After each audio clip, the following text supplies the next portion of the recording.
Thomas often grumbled because he was not allowed to pull passenger trains. The other engines laughed. "You're too impatient," they said.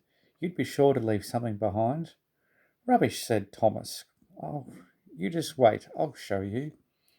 One night he and Henry were alone. Henry was ill.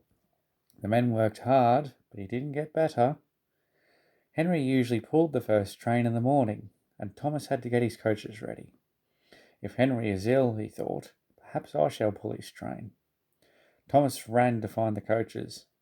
Come along," he fussed.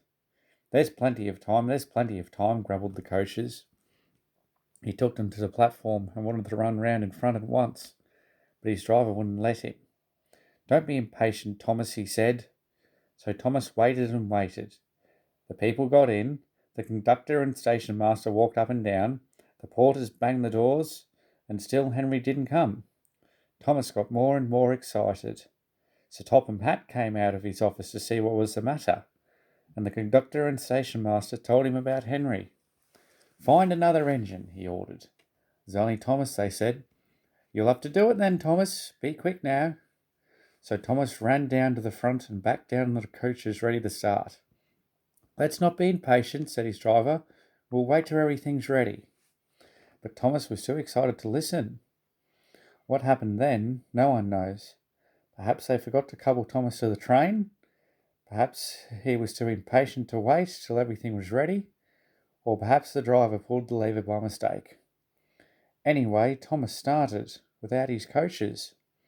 People shouted and waved at him, but he didn't stop. "They're waving because I'm such a splendid engine," he thought importantly. "Henry says it's hard to pull trains, but I think it's easy. Hurry, hurry, hurry," he puffed, pretending to be like Gordon. As he passed the first signal tower, he saw the men leaning out, waving and shouting. "They're pleased to see me," he thought. "They've never seen me pulling a train before. It's nice of them to wave," and he whistled, "Pip, pip." "Thank you," and hurried on. But he came to a signal at danger. "Bother," he thought, "I must stop, and I was going so nicely too. What a nuisance signals are." And he blew an angry peep peep on his whistle. The signalman came out. "Hello, Thomas," he said. "What are you doing here?" "I'm pulling a train," said Thomas. "Can't you see?" "Where are your coaches then?" Thomas looked back. "Why, bless me," he said, "if I haven't left them behind." "Yes," said the signalman. "You'd better go back quickly and fetch them."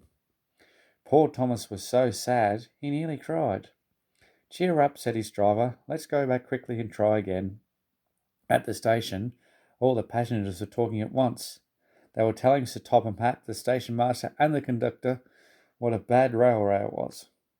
But when Thomas came back, they saw how sad he was and couldn't be cross.